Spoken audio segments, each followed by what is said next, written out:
Fil-Kunsill Lokali tal-Ħamrun se jkun qed jinfetaħ ċentru apposta l-Università tat-Terza Ta'. Dan qed iseħħ f'kollaborazzjoni bejn l-Università ta' Malta u l-Ministeru għall-Anzjanità Attiva. Fl-Università ta' Malta waqt l-iffirmar ta' ftehim għal ftuħ ta' 8 ċentru, il-Ministru għall-Anzjanità Attiva Michael Farrugia qal li taf kemm taf mhux biżżejjed iżda saħaq li xorta waħda huwa importanti li l-anzjani jibqgħu attivi.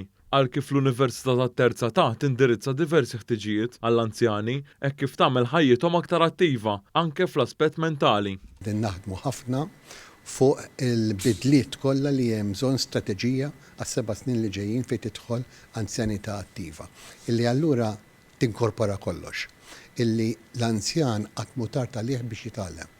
Qatt mu tard għalih biex isir jaf anke affarijiet li forsi meta kien iżgħar ma kienx jagħti każ. Min-naħa tiegħu ir-Rettur tal-Università ta' Malta l-Professur Alfred Vella qal kif bħala istituzzjoni l-Università tikkommetti ruħha biex tmur iktar viċin l-anzjani. Innota wkoll kif l-Università mhijiex biss taqroq, imma trid tkun kemm jista' jkun f'kull belt u raħal. Lill-anzjani tagħna nagħtuhom servizz ta' tagħlim u informazzjoni u żvilupp illi jgħinhom jgħixu kwalità ta' ħajja aħjar.